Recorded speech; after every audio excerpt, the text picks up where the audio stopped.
Bonsoir à toutes et à tous. Bienvenue pour ce webinaire consacré au KPL, c'est-à-dire Key Price Level, ou alors en français niveau clé de prix.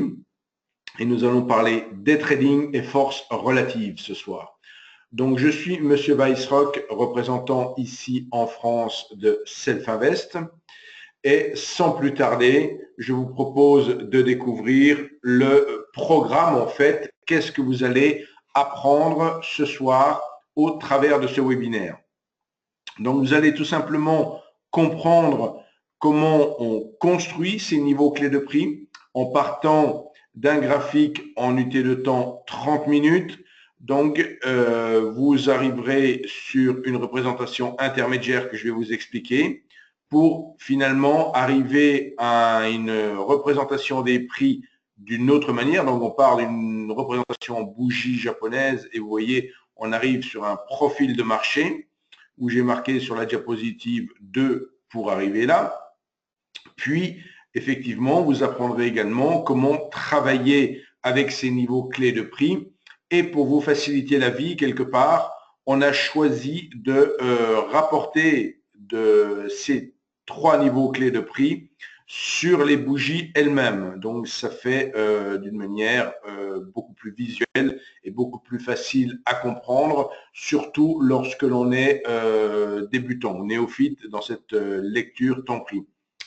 Et enfin, puisque nous arrivons demain, après-demain plutôt à Thanksgiving et bientôt à Noël, un petit cadeau en prime, je vous parlerai de force relative. Et ce webinaire, dans son ensemble, va vous aider considérablement à me suivre régulièrement sur le site Univers Bourse, puisque tous les matins, enfin, pardon, pas tous les matins, habituellement 2 à 3 matinées par semaine, j'anime sur ce site une session de trade live où justement je me sers de tout ce que je vais vous montrer ce soir, tout ce que je vais vous apprendre ce soir. Je me sers de cela pour prendre des positions. Donc, ça va être très important de bien écouter attentivement et surtout, ce qui est très important et qui est très utile pour vous, c'est que vous n'avez pas juste un webinaire et plus aucun lien derrière, plus aucun suivi derrière. Vous avez ce soir la théorie, aurais-je tendance à dire, qui va pouvoir être suivi de pratiques de manière très régulière sur le site Univers Bourse. Alors, cette présentation que je vous fais ce soir, elle a déjà eu lieu en province, à Lyon, Aix-en-Provence, Nice, Montpellier, Bordeaux et Toulouse. Et donc, ce soir, je vous la propose en ligne. Donc, courant de cette année, j'ai fait ce déplacement pour justement faire cette partie théorie et pratique. Et là, ce soir, on va voir la théorie et la pratique. Et ben, je vous inviterai à me suivre sur le site Univers Bourse au quotidien pour justement apprendre à travailler avec cette approche. Donc, nous entrons maintenant dans le sommaire de notre présentation, de notre webinaire. Je vais débuter par 3 diapositives de présentation pour vous rappeler qui est Self-Invest. Puis, on rentrera dans le vif du sujet. Tout d'abord, un peu sur une partie théorique avec un rappel sur la théorie des enchères, puis la façon de construire ces niveaux clés de prix, comment les obtient-on. Ensuite, nous verrons comment les utiliser pour trader et nous verrons également comment, au travers de la plateforme NanoTrader, comment utiliser ces niveaux clés de prix et comment les appliquer de manière très facile. Puis, comme la plupart de la présentation repose sur le marché des futurs, on dira un petit mot pour comment appliquer cette approche au CFD et au Forex. Enfin, comme je vous l'ai dit tout de suite en introduction, pour aller plus loin, lecture temps pris au quotidien, ce sera des contenus pédagogiques supplémentaires sur le site Univers Bourse et un suivi, pas quotidien, mais 2 à 3 fois par semaine sur le site Univers Bourse, dont demain matin. Donc demain matin, je vous donne rendez-vous dès 8h10 environ pour une première lecture temps pris et pour suivre donc l'évolution des marchés qui peut-être s'avérera très pertinente. Nous verrons cela demain. Et enfin, notre webinaire ce soir, nous le terminerons par une session de questions-réponses. Tout d'abord, qui est Selfinvest? Donc Selfinvest, WH, M. Warmoes, M. Hirtz, donc une société qui a été créée par M. Warmoes et M. Hirtz en 1998 au Luxembourg, siège social le Luxembourg. Aujourd'hui, on propose deux grandes familles de produits, à savoir des produits de gré à gré comme le CFD Forex avec comme banque dépositaire LCL et des produits de marché comme les futurs avec comme banque dépositaire Macquarie. Il y a des succursales dans différents pays, l'Allemagne, les Pays-Bas, la Hongrie, la Belgique, etc. Et en ce qui me concerne, comme je vous l'ai déjà indiqué en introduction, je suis le directeur France ici à Paris, rue de Berry, et vous pouvez tout à fait me rendre visite, pas plus tard que demain, où là, demain après-midi, j'anime une session de coaching sur CFD Forex, sur notre plateforme, qui sera suivi, cette session se fait de 14h à 17h et ce sera suivi de 17h30 à 19h30 d'une formation animée par le trader Eric Lefort.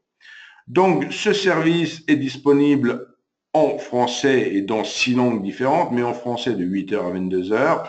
Voilà pour la présentation de Selfinvest. Selfinvest, bien évidemment, a un site internet que vous avez maintenant à l'écran. Ce site internet se décompose de plusieurs sections. Donc, première section, vous avez tout ce qui concerne le CFD Forex. À cet endroit, si vous demandez une démo gratuite, vous disposerez de codes pour tester NanoTrader Free. Donc, la version simplifiée et gratuite de notre plateforme qui est réservée au trading manuel et au trading du CFD Forex. Si en revanche, vous vous intéressez aux futurs et aux options et que vous demandez une démo gratuite dans la seconde colonne, à ce moment-là, vous disposerez de codes, toujours pour NanoTrader, mais cette fois-ci en version complète NanoTrader Full, pour tester la version complète donc sur les futurs et de manière manuelle ou automatique. Enfin, des outils de trading. Selfinvest, depuis de nombreuses années, donc depuis 1998, pour le rappeler, propose régulièrement à ses clients des outils de trading, donc de manière régulière ajoute de nouveaux outils. Donc vous pouvez trouver l'ensemble de ces outils de trading au niveau de la colonne numéro 3. Donc j'ai toujours tendance à dire, c'est un peu dans le concept self-invest, c'est un peu comme si vous passiez au self-service, que vous étiez avec votre plateau repas et que vous alliez choisir une entrée, menu A, élément A, vous allez choisir un plat de résistance, élément B, et vous allez choisir un dessert, élément C. Donc ce A, ce B et ce C, chez Selfinvest, on va vous proposer également du A, du B et du C. A, on vous propose des outils qui sont des signaux de trading, ce sont des outils pour entrer en position. B, ce sont des outils pour suivre cette position. Et C, ce sont des outils pour sortir en position. Ou alors, si comme au self-service, vous ne voulez pas vous casser la tête et vous vous dites, moi je veux le menu du jour, chez Selfinvest aujourd'hui, il y a du ABC ensemble, donc ce sont des stratégies de trading. Là, sur la diapositive, vous voyez 45 stratégies. En fait, maintenant, il y en a 51, donc preuve qu'on alimente régulièrement en nouvelles stratégies. Et là, une stratégie de trading, c'est donc quelque chose qui regroupe à la fois des critères pour entrer en position, pour rester en position et suivre sa position et enfin sortir de position. Donc, ces stratégies de trading peuvent de fait être totalement automatisables dans la plateforme NanoTrader. 4 et 5, ce sont les rendez-vous formation, soit en téléconférence 4 comme ce soir, soit en formation 5 comme demain. Et enfin 6, la rubrique numéro 6 sur la diapositive, c'est tout simplement une possibilité de retrouver des informations en fonction de profils de trading bien particuliers. Vous souhaitez faire du scalping, comme vous le voyez par exemple sous l'onglet 6 là, vous allez tomber sur une page qui va vous décrire chez Selfinvest tous les outils que l'on met à votre disposition pour et toute l'aide que l'on peut apporter au scalper. Donc voilà pour le principe du site Selfinvest. Dernière diapositive de la présentation de Selfinvest. Je l'ai intitulé « Choisir Selfinvest, c'est avoir l'esprit tranquille ». Pourquoi cela? Tout simplement, vous n'êtes pas sans savoir effectivement qu'il est possible, malheureusement, de se faire parfois piéger sur Internet par des intermédiaires peu délicats. Donc, il est toujours très important de savoir précisément, lorsque l'on confie une partie de capital, une partie de ses avoirs pour trader, donc on confie de fait de l'argent à un intermédiaire pour intervenir en bourse, forcément, il faut avoir quelques garanties sur cet intermédiaire. Donc effectivement, l'autorité des marchés financiers publie régulièrement une liste d'intermédiaires non recommandables. Elle ne publie de fait pas les gens chez qui il faut aller, mais de fait, vous en devinez que si vous n'êtes pas, que si l'intermédiaire que vous avez choisi déjà n'est pas sur la liste en question, c'est déjà un bon point. Ceci dit, ça ne suffit pas. Il faut également s'assurer que l'intermédiaire que vous allez choisir a bien des comptes ségrégés, c'est-à-dire que l'argent que vous allez lui confier sera bien distinct de ses actifs et qu'en cas de faillite, bien entendu, vous ne serez pas impacté. Donc, une fois que vous avez vérifié toutes ces petites choses-là, ben, voilà, vous êtes tranquille et vous pouvez partir vous consacrer au trading de manière plus sereine. Nous entrons maintenant dans la partie de notre webinaire, partie théorique. Donc, avant même de voir ensemble comment construire ces niveaux clés, ou du moins, pardon, comment obtenir ces niveaux clés, il faut d'abord faire un peu de généralité et peut-être, en quelque sorte, je vais d'une certaine manière bousculer un peu les idées reçues. Vous avez l'habitude sur les marchés d'entendre parler de haussiers et de baissiers quelque part. On dit tiens, il y a des haussiers, il y a des baissiers. Si effectivement le marché ou le sous-jacent ou l'indice, l'action ou autre progresse, on va dire c'est les haussiers qui sont plus forts que les baissiers et vice-versa. En fait, dans l'approche que nous allons travailler ce soir, on ne va pas considérer deux catégories d'opérateurs, d'acteurs, des haussiers et des baissiers, mais quatre. Comment on va faire cela?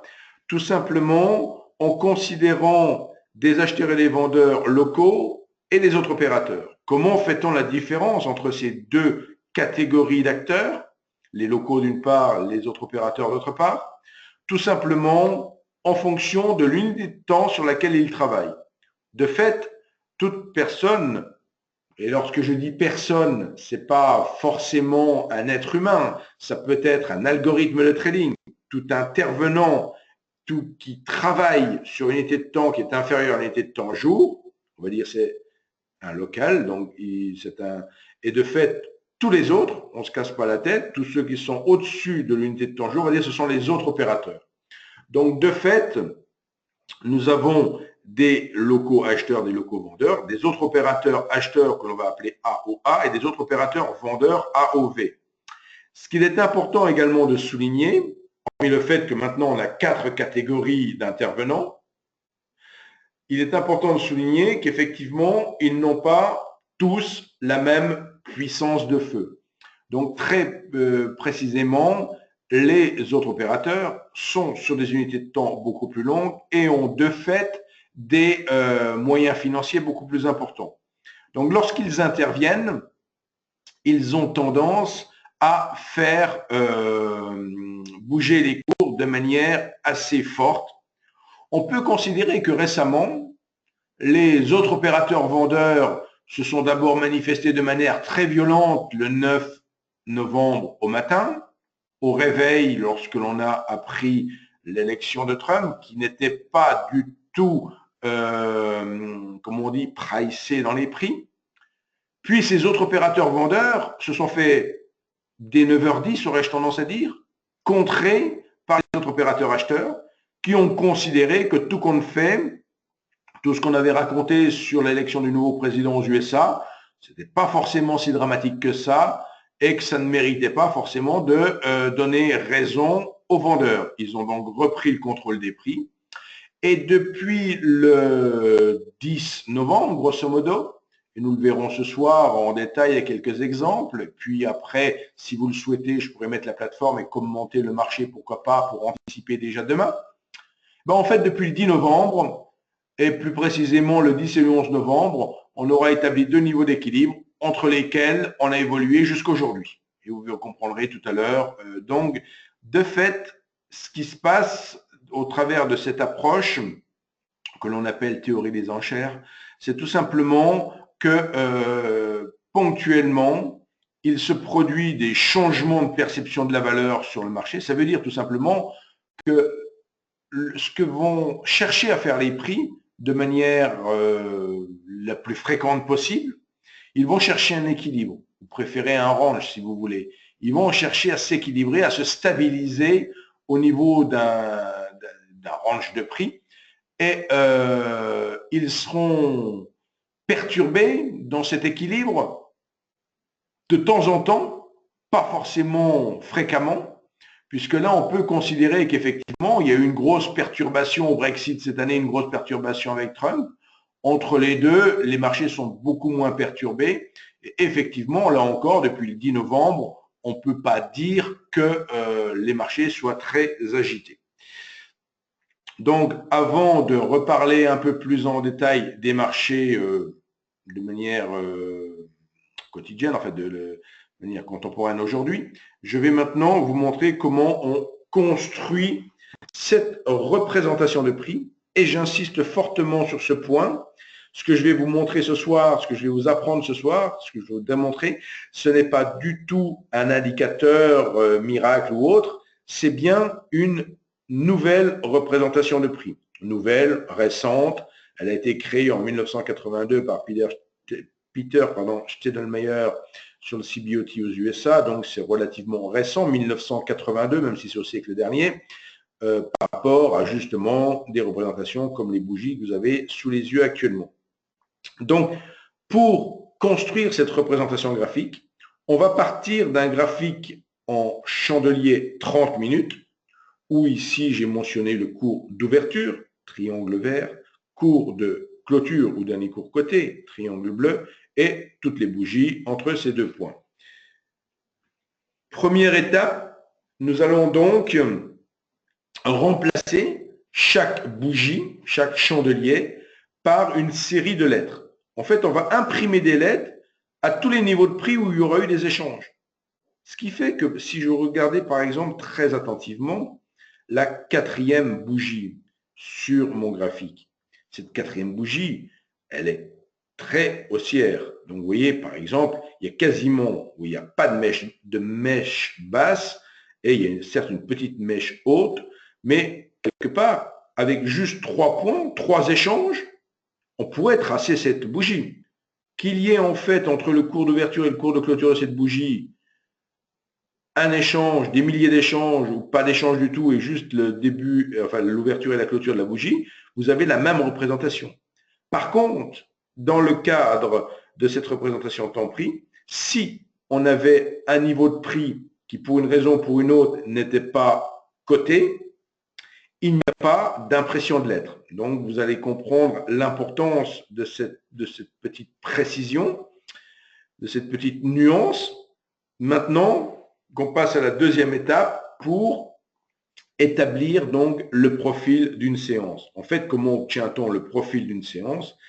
Tout simplement en faisant une translation horizontale de droite vers la gauche de toutes ces lettres et en empilant toutes ces lettres, un peu comme un jeu de Tetris, en empilant toutes ces lettres, on s'aperçoit qu'on en empile très peu aux extrémités du range de la séance. On parle alors de simple impression s'il y a une seule lettre d'empilée. Et à un certain endroit, on va empiler un maximum de lettres. Et en fait, le triangle rouge, ce sera l'endroit où on aura empilé le plus de lettres. Alors maintenant, si vous me dites qu'il y a plusieurs endroits où on peut empiler le même nombre de lettres, dans ce cas, je vous dirais que le triangle rouge, le niveau d'équilibre, s'établira le plus près du centre du range. Donc de fait, ici, qu'est-ce que l'on a fait? On a effectivement mis en évidence un niveau d'équilibre, un niveau où il y a un maximum de OTP. Donc, qu'est-ce que c'est que ce langage? OTP, pour opportunité temps prix. En fait, une OTP, c'est, on pourrait dire, comme une lettre qui va avoir en durée 30 minutes et qui va avoir en hauteur, sur l'axe vertical, un tick. Donc, une OTP, c'est une opportunité de travailler un prix donné sur une durée donnée, 30 minutes en l'occurrence, et sur la hauteur de 1 tick. Ce que vous avez maintenant à l'écran, c'est typiquement les profils de marché sur la partie inférieure. Donc, cette fois-ci, on ne s'occupe plus des lettres. Vous voyez, on a remplacé les lettres par des couleurs parce qu'en fait, à la longue, on a juste besoin de se préoccuper de la forme du profil. Et c'est tout. Et pas de savoir telle lettre est ici ou autre. Donc, de fait, on met des couleurs et on s'y retrouve très facilement avec les couleurs puisque la journée, dans ce cas-là, va commencer sur le vert et va se terminer sur le mauve. De fait, ici, qu'est-ce qu'il est important de noter? C'est qu'encore une fois, ce qu'il y a en haut au niveau des chandeliers, ce qu'il y a en bas au niveau des profils de cette lecture temps pris, c'est strictement la même chose. C'est la même information qui est représentée de manière différente. Donc, encore une fois, ce n'est pas un indicateur que je vous présente, mais bien une représentation de prix différente. On aurait très bien pu choisir de parler de Kaji, de Renko, de Cassio en 3 lignes, de points et figures ou je ne sais quoi, qui sont également d'autres représentations des prix. Donc ici, celle-ci fait apparaître une information que vous allez comprendre l'importance, c'est ce fameux niveau d'équilibre. Vous allez en comprendre l'importance et une fois que je vous aurai expliqué ça et que vous aurez, je veux juste exciter votre curiosité ce soir, c'est-à-dire que j'ai envie que vous veniez me suivre quelques séances sur Univers Bourse, juste pour constater la pertinence de tout ce que je vous présente. Si vous n'êtes pas convaincu, ben vous abandonnez. Mais si vous serez, comme je le pense, très curieux et très intéressé et très surpris au début de la pertinence de tout ce qui se passe au travers de cette lecture temps pris, je suis persuadé que vous viendrez grossir les rangs des participants du site et de fait, vous apprendrez petit à petit à vous aider de cette approche. Alors ce soir, il n'est pas question de vous dire tout ce que vous avez fait jusqu'à présent, vous le mettez à la poubelle et vous allez maintenant utiliser ce que je vais vous montrer. Non, absolument pas. En quelque sorte, je suis plutôt là pour vous dire, vous conduisiez une très belle voiture et vous aviez beaucoup d'options dans votre voiture, mais vous n'aviez pas de GPS. Eh bien moi, je vous apporte un GPS en plus ce soir et ce GPS, il va vous donner des indications très précieuses comme par exemple éviter les bouchons ou autres et vous permettre effectivement d'améliorer vos performances au fur et à mesure. Donc vous voyez, c'est un peu une corde supplémentaire à son arc, donc un outil supplémentaire pour améliorer ses performances. Alors, au travers de la diapositive que vous avez désormais à l'écran, ben, c'est en quelque sorte ce qu'il faudrait absolument connaître par cœur, ce qu'il faudrait imprimer et afficher au-dessus de son lit tous les soirs, voilà, pour apprendre grosso modo à avoir le réflexe de bien saisir ces nouveaux termes. Alors vous allez me dire, c'est vraiment dommageable, il faut encore apprendre de nouveaux termes, ça tombe mal, j'avais déjà du mal avec les précédents, chaque fois qu'on aborde une nouvelle méthode, il y a des nouveaux termes. Bon, certes, mais il faut bien avoir une petite convention entre nous pour parler des mêmes choses. Donc de fait, ici, on va vous inviter à apprendre un petit jargon. Les gens qui ont découvert les chandeliers japonais auront appris les marabutsu, les étoiles du soir ou je ne sais quoi. Les gens qui auront été sur Ishimoku, on leur aura parlé de Kumo, de Tenkan, de Kijun, etc. Là, ici, en ce qui nous concerne, on va avoir une demi-douzaine de termes à connaître. IB, Initial Balance ou range de la première heure. Donc, ce trait bleu qui est sur la gauche du profil, ça définit, ce segment bleu va définir le range de la première heure. Le POC, on en a déjà parlé, Price of Control en anglais, niveau d'équilibre en français, c'est ce niveau qui, le plus près du centre du profil, regroupe le maximum d'OTP.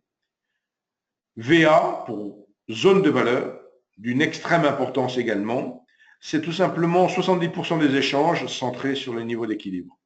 Ouverture, clôture, je ne vais pas vous faire l'affront de vous dire ce que c'est. Forcément, c'est aucune innovation de ce côté-là, mais on s'en sert également. Et en fin de compte, en fonction du type de profil, enfin en fonction du profil, parce que je vous disais tout à l'heure, c'est important d'avoir une reconnaissance visuelle un petit peu du profil de la séance, parce que, grosso modo, on peut catégoriser ces profils dans 6 journées types. Ces 6 journées types donc vont être fonction effectivement de, notons ici par exemple si on a une très large initial balance, donc sous-entendu que de 8h à 9h les prix ont parcouru un range important, il y a une très forte probabilité pour qu'on ait une journée normale, c'est-à-dire que les prix ne quittent pas ce range durant toute la séance.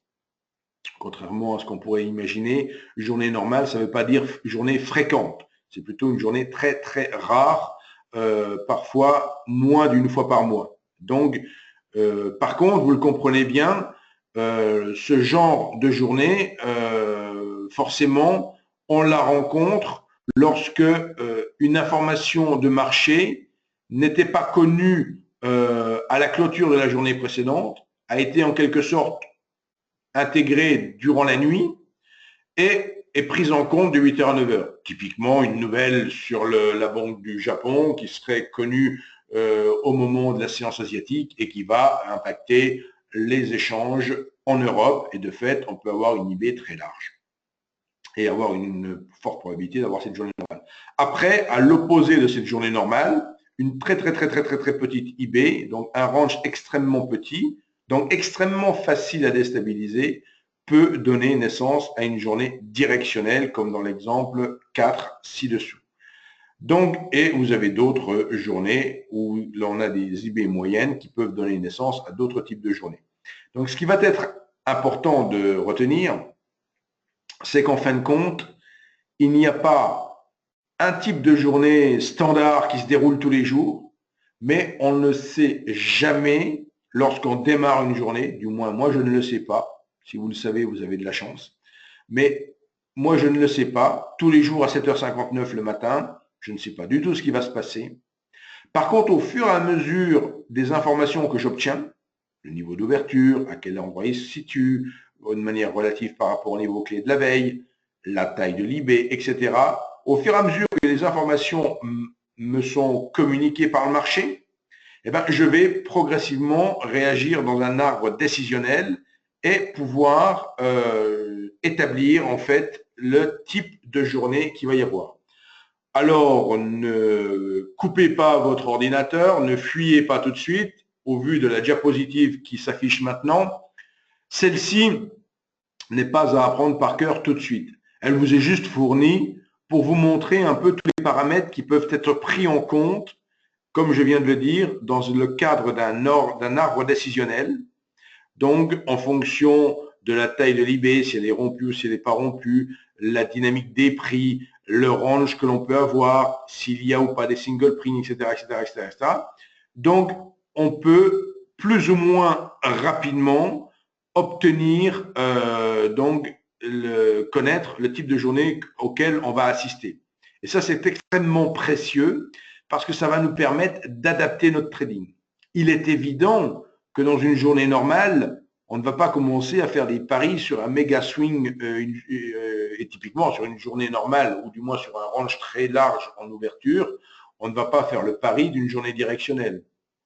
Donc, on peut toujours dire qu'à l'exception de cette fameuse journée du 9 novembre, où on avait tout de même un range de première heure très important, mais là encore, comme je disais, le discours du président américain a débuté à 9h pour finir à 9h10. Donc, quelque part, il est venu apporter une autre information qui n'était pas connue à l'ouverture à 8h. Donc, il y a effectivement eu un énorme range de 8 à 9, mais quelque part, on est parti quand même sur une journée très haussière ce jour-là, qui a eu un gros déséquilibre, parce qu'il y a eu une autre information qui était de nouveau apportée donc au marché.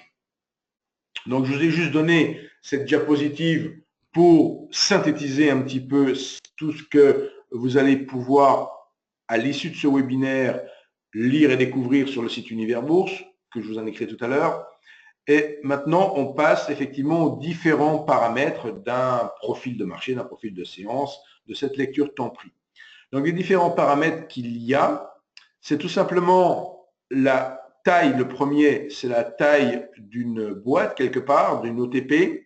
Je la définis à 1 pour un tick. Vous pouvez la définir à d'autres choses si cela vous intéresse, mais habituellement, c'est tout de même un tick qui est recommandé. Ensuite, le deuxième paramètre, ça sera le nombre de séances que va regrouper le profil. Habituellement, c'est 1. Mais si, comme dans le cas exemple maintenant, vous avez envie de faire un profil composite entre les séances du 10 octobre, du 10 novembre, pardon, du 10 novembre et de hier, parce qu'on est resté entre 4005 et 4550, vous vous dites, j'ai envie de faire un profil composite pour effectivement apercevoir que tout compte fait, il y a probablement un niveau d'équilibre composite aux alentours de 4525, et ça peut être intéressant de connaître ça. Donc, surtout qu'aujourd'hui, on a ouvert au-dessus, donc les acheteurs ont tenté de créer un déséquilibre et tout compte fait, à l'heure où on parle, les prix tentent de revenir chercher des acheteurs sur les 4540 actuellement et quelque part, justement, l'intérêt de connaître ce profil composite au niveau des 4520 pour se considérer que si, même si on retrace dans cette zone-là, on peut quand même peut-être réagir à la hausse. Troisième paramètre, c'était comme tout à l'heure, soit vous avez le profil comprimé ou le profil non comprimé, vous voyez le paramètre split on-off qui permet effectivement d'avoir la deuxième ou troisième étape de la construction de ces représentations graphiques que je vous ai montré précédemment. Troisième paramètre, c'est le paramètre de la zone de valeur, 70 pour 70%, donc de toutes les OTP centrées sur le niveau d'équilibre. Vous pouvez également changer ce paramètre. Et enfin, dernier paramètre, le 2, qui signifie 2 OTP ou 2 fois 30 minutes, sur, si vous choisissez bien sûr de travailler en 30 minutes, donc pour définir l'initial balance. Si maintenant vous choisissez de passer sur des bougies de 10 minutes, il faudra mettre 6 sur ce paramètre, par exemple, pour conserver toujours, en termes de balance initiale, la première heure. Utilisation de ces niveaux pour trader. Donc, de fait, et comme je vous l'ai indiqué tout à l'heure, et pour vous simplifier la vie, on se propose chez Self-Invest de vous reporter les 3 niveaux clés de prix qui sont en fait le niveau d'équilibre et les extrémités de la zone de valeur. Donc, les extrémités du segment rouge, que je peux appeler VA supérieur, VA inférieur, et ce niveau d'équilibre, qui sont les 3 niveaux clés à prendre en compte lors de chaque séance. Donc, on peut se servir de différentes manières. Ce soir, je vais vous en parler plus sous un angle de day trading. Je fais d'autres webinaires pour parler de scalping. Et si vous voulez déjà trouver des informations là-dessus, il suffit de vous rendre sur notre chaîne YouTube, tout simplement en tapant le mot Self-Invest et YouTube dans votre moteur de recherche. Et vous trouverez notre chaîne YouTube française et vous pourrez de fait trouver toutes sortes de vidéos, vous abonner également à la chaîne pour être régulièrement informé. Et à ce propos, cette vidéo, donc ce webinaire sera converti en vidéo et sera disponible dès demain midi sur cette fameuse chaîne YouTube. Donc si vous voulez revoir toute ou partie de ce webinaire, vous pourrez le retrouver de fait sur la chaîne YouTube. Alors maintenant, je vais vous parler d'une technique de day trading qui utilise ces niveaux clés. Donc cette technique de day trading donc, va tout simplement consister à tout d'abord observer si l'initial balance se dessine quelque part, se distribue, a lieu à l'extérieur de la zone de valeur de la veille. Donc, si cette initial balance, comme dans mon exemple ici du 17,6, se fait au-dessus de la zone de valeur, ou dans l'exemple du 18,6, alors effectivement, j'ai repris cet exemple pour synthétiser sur une seule diapositive le setup dans les deux sens, ce qui est extrêmement rare, je vous l'accorde, parce que là encore, tout comme une journée normale, ça se fait moins, des fois 1 à 2 fois, des fois moins de fois par mois, hein, moins entre 1 et 2 fois par mois, on a une journée normale. Bah, ici, un setup de la zone de la valeur, on peut l'avoir 4-5 fois dans le mois. J'ai pris là aussi ce soir des exemples récents pour vous illustrer cela. Donc, première condition avant de travailler ce setup, il faut, la condition sine qua non, c'est d'observer une ouverture à l'extérieur du range défini par la VA de la veille, comme c'est le cas le 17,6 ou comme c'est le cas le 18,6 sur ma diapositive ci-dessus. Et de fait, si on ouvre au-dessus, on va avoir l'opportunité de faire une entrée short, donc une entrée en position pour une vente à découvert, donc une entrée short une fois qu'on réintègre la zone de valeur pour aller chercher la borne opposée de cette zone de valeur et l'inverse dans l'exemple du 18. Donc en fait, ça repose sur quoi? Tout cela, c'est pas de la magie. Ça repose simplement sur la chose suivante. C'est-à-dire que qu'est-ce qui s'est passé, par exemple, dans le cas du 17.6 sur cette diapositive? Tout simplement, on ouvre, déjà la veille, on avait donc progressé assez fortement. On ouvre sans remettre en cause quelque part la clôture et on ouvre même d'une manière soutenue, mais de fait, on ouvre au-dessus de la zone de valeur de la veille. Donc, on donne un peu l'impression de vouloir poursuivre la hausse et de remettre en cause l'équilibre qui s'est effectué la veille. Et de fait, si on vient retester cet équilibre, le pari est alors de se dire on va retravailler la zone de valeur de la veille. On va retravailler la zone de valeur de la veille. Donc, de fait, on peut opter pour effectivement le retravail de cette zone de valeur et dans l'exemple du 17.6 ci-dessus, une entrée short pour une sortie short à la borne opposée et le stop se trouve défini donc à la borne opposée de l'IB, donc borne opposée de l'initiale balance.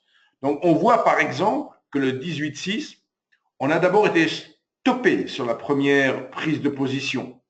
Puis on a une nouvelle opportunité d'entrée long. Cette fois-ci, on n'a plus été stoppé et on a pu sortir long dans cet exemple sur la borne opposée. Donc, vous avez toutes sortes d'exemples et ce qu'il faut voir, j'ai pris par exemple cet exemple du 24 mai 2016. C'est à la fois une précédente diffusion de de ce webinaire ou de cette approche. Et là, tout simplement, on voit ici que le setup de la zone de valeur, les conditions sont requises. On ouvre à l'extérieur, on ouvre en dessous de la zone de valeur de la veille. Donc on ouvre bien et l'initial balance se fait bien sous VA-1. Le -1 veut dire zone journée précédente.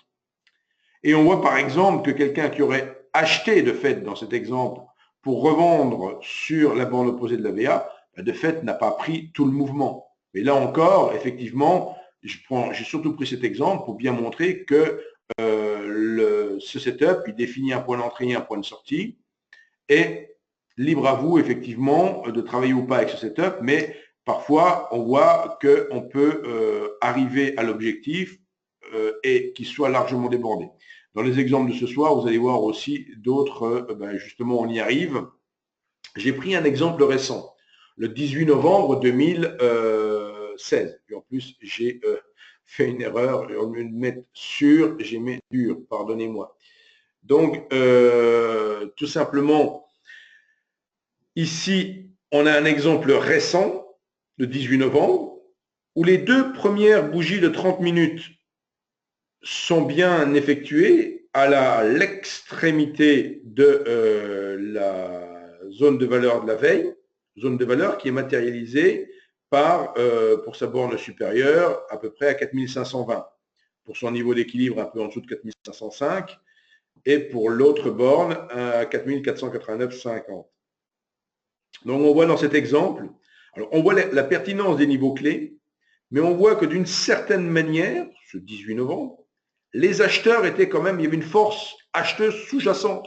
On n'est pas parvenu à atteindre la borne inférieure. Vous allez me dire, c'est peut-être à un ou deux ticks près qu'on n'y est pas parvenu, mais vous voyez que donc, et on s'est retrouvé dans une situation où on est même venu rechercher une première fois la VA sub pour redescendre, travailler là aussi le niveau d'équilibre qui est le trait gras, donc qui a une certaine pertinence. Donc ici, le setup s'est déclenché, mais n'a pas permis de réaliser. Alors, est-ce que vous m'entendez toujours parfaitement? Donc j'ai une personne qui me dit qu'elle a des difficultés pour entendre le webinaire. Donc indiquez-moi juste si le son est toujours OK pour tout le monde. Mettez-moi juste un.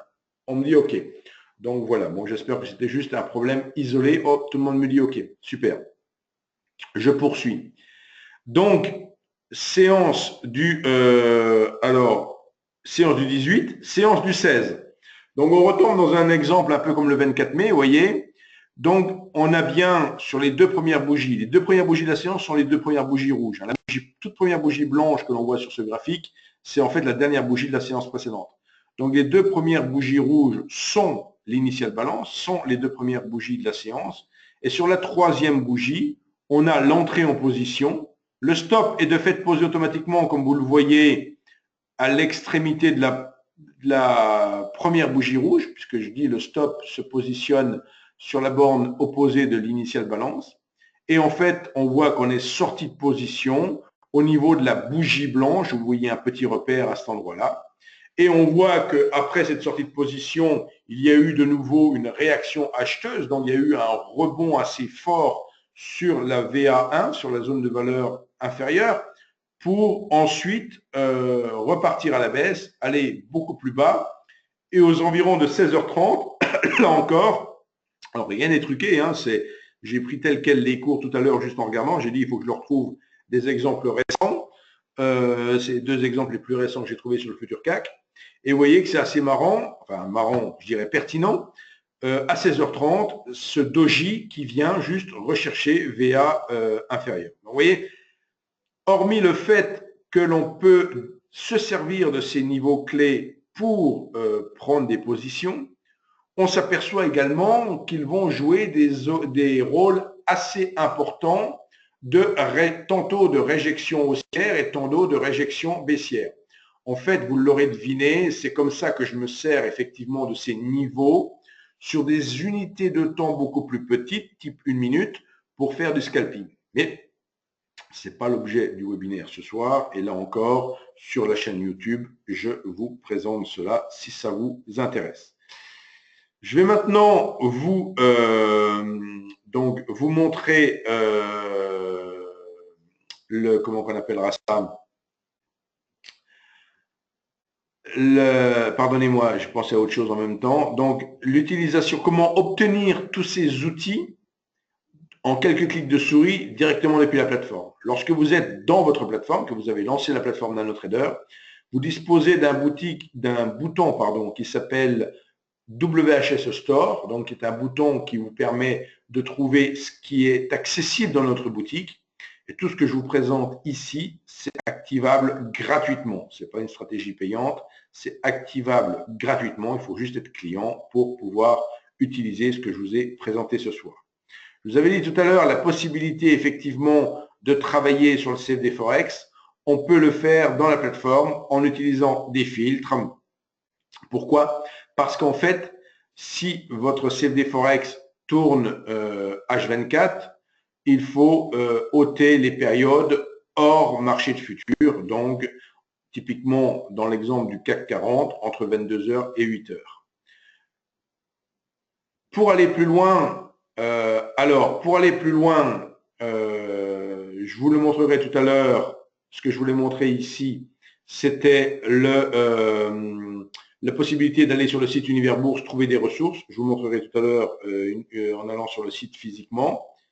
Maintenant, il est l'heure quelque part du petit cadeau, comme je vous disais, pour que vous soyez également en mesure de parfaitement suivre ce que je fais tous les matins.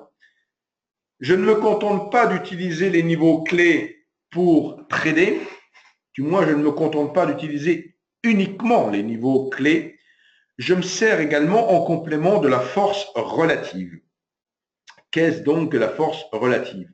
En fin de compte, je ne suis pas marié au CAC 40 ou au DAX et je suis prêt à faire des infidélités. Sous-entendu, je peux alternativement trader l'un ou l'autre. Et comment j'effectue cela? Le travail préalable que j'effectue, c'est d'identifier qui est fort, qui est faible. Ce travail doit se faire sur l'unité de temps sur laquelle vous travaillez. Le résultat, le constat ne sera pas le même en 5 minutes, en jour, en 30 minutes ou je ne sais quoi. Donc, c'est l'unité de temps sur laquelle vous avez choisi de travailler. Dans mon exemple ici, j'ai du 5 minutes par exemple. Donc, c'est l'unité de temps dans lequel vous avez choisi de travailler. Non, pardon, c'est l'unité jour. Je me suis laissé tromper. Donc, ici, on voit par exemple qu'il peut y avoir des phénomènes similaires, voire simultanés. Donc, sur mon CAC, j'ai 2 sommets. Sur mon DAX, j'ai 2 sommets. Alors, effectivement, les 2 sommets sur le CAC et les 2 sommets sur le DAX s'effectuent quelque part en même temps. Mais on s'aperçoit que sur le DAX, le second sommet est moins haut que le premier sommet. On dira que le DAX est faible et que le CAC est fort. Sous-entendu, sur le CAC, on a pu dépasser le précédent sommet, donc les acheteurs ont eu assez de force pour déborder la résistance quelque part, pour soulever la résistance, alors que sur DAX, dans cet exemple, ils ne sont pas parvenus à le faire. De fait, ici, je me servirai donc de je me servirai du CAC, donc je considérerai le CAC fort, j'achèterai le CAC, si bien sûr j'ai un signal d'achat, mais si j'ai un signal de vente, je ne vendrai pas le CAC, je vendrai le DAX. Donc, dans cet exemple, on s'aperçoit par exemple que j'ai considéré que le CAC était fort et que le DAX était faible. Si j'ai respecté cela, donc j'ai dans l'exemple ici remarqué un double creux, que j'ai donc de fait un double creux sur le CAC et un double creux sur le DAX.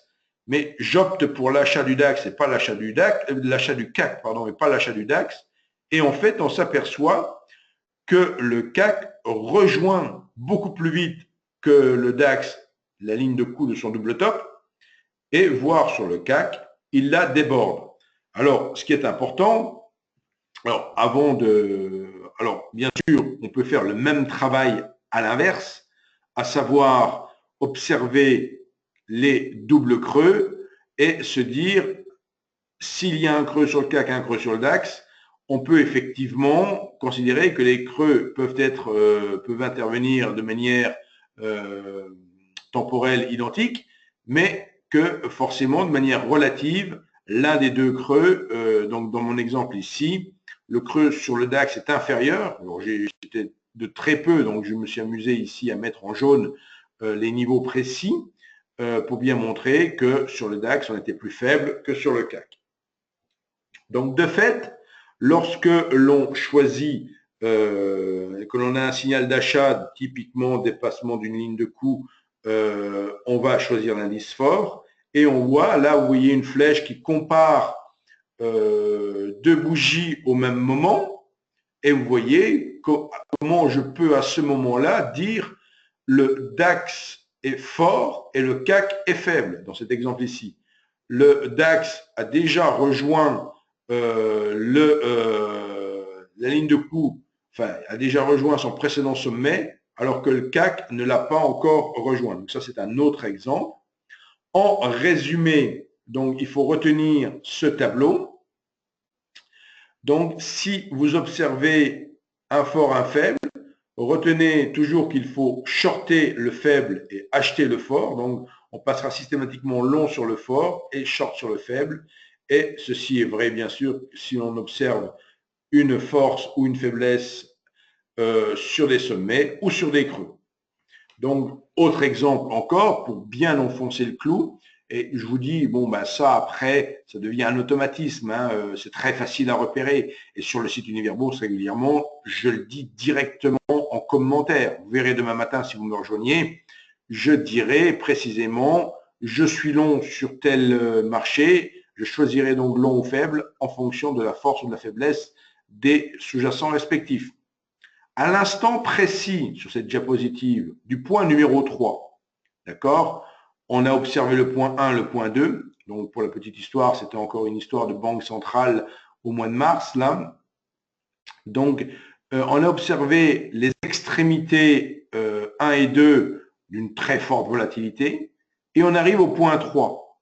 Et on s'aperçoit qu'au point 3, le CAC n'a pas rejoint son sommet 1, mais que le DAX, lui, a rejoint son sommet 1. De fait, on va considérer que pour le futur, pour les prochaines opérations, dans les bougies qui vont suivre, dans les périodes qui vont suivre, eh bien, systématiquement, on préférera toujours le DAX sur des signaux d'achat et le CAC sur les signaux de vente. Et si maintenant on regarde ce qui se passe sur les journées suivantes, j'ai rien inventé, j'ai rien triché, bien sûr c'est une séance un peu particulière, mais on voit que justement la force du DAX a continué à s'affirmer puisqu'il a même dépassé son point 1, alors que le CAC, non seulement il n'a pas dépassé son point 1, mais il a même cassé les 50% du range de la séance du 10 mars, alors que le DAX, lui, n'a même pas rejoint les 50%. Vous voyez l'intérêt d'observer force et faiblesse. Donc, il faut retenir ce principe. Je pense qu'il est plus facile, quelque part, à retenir que ce que je vous ai présenté précédemment. Là encore, il s'agit d'un outil précieux que vous pouvez utiliser, typiquement pour sélectionner un sous-jacent. Alors, c'est vrai sur le CAC, sur le DAX, si vous faites des actions, vous travaillez le secteur automobile, par exemple, et entre Peugeot et Renault, ben voilà, vous achèterez Renault si c'est la valeur forte, ou Peugeot si c'est la valeur forte, et vice-versa, vous vendrez la valeur faible. Vous voyez, ce n'est pas strictement sur les indices que cette approche fonctionne. Je vous ai indiqué tout à l'heure où retrouver le contenu pédagogique évoqué. Donc, c'est tout simplement sur le site Univers Bourse, rubrique Apprendre. Et là, à cet endroit-là, vous cherchez Market Profile et vous allez tomber sur 13 leçons qui vont vous détailler de manière encore bien plus importante toute cette approche temps pris que j'ai décrite ce soir. Pour me retrouver demain matin sur Univers Bourse, rien de plus simple. Donc, sur la partie gauche, vous allez avoir des analyses. Celle de demain est déjà en ligne. En fait, ce n'est pas tellement une analyse, c'est juste un commentaire de marché qui a été fait assez rapidement avant que je fasse ce webinaire ce soir. Et sur ce commentaire de marché, vous avez un lien qui s'appelle Réagir sur le forum et vous pouvez me retrouver sur le forum. Pour vous inscrire au site, c'est gratuit. Pour voir les images sur le forum, il faut avoir un compte. Sinon, vous pourrez accéder au forum, mais vous ne verrez pas les images. Donc, n'hésitez pas à ouvrir un compte pour suivre pleinement ce que je vous indiquerai demain. Tant qu'on est dans les offres et qu'on est à Noël et qu'on est à Thanksgiving, qu'on approche des fêtes, eh bien, si vous ouvrez un compte ou si vous parrainez l'un de vos amis pour ouvrir un compte chez nous, on vous offre le livre du trader Éric Lefort. Éric Lefort qui sera justement présent dans nos bureaux demain de 17h30 à 18h, de 17h30 à 19h30, pardon, pour le dernier volet de sa formation de l'année. Mais vous le retrouverez à nouveau l'année prochaine régulièrement, une fois par mois. Donc, pour me contacter, pour accueillir maintenant vos questions-réponses, et avant de vous mettre la plateforme sous les yeux, donc voici mes coordonnées. Donc, vous pouvez de fait m'écrire, vous pouvez me retrouver sur Univers Bourse, vous pouvez me téléphoner sur mon numéro de téléphone portable professionnel. Et chose importante, vous recevrez à l'issue de ce webinaire les diapositives de ce webinaire. Donc, vous allez de fait recevoir un email de ma part. Et là encore, l'enregistrement du webinaire de ce soir se retrouvera donc demain sur YouTube. Donc, j'arrête maintenant l'enregistrement pour juste passer à la partie pratique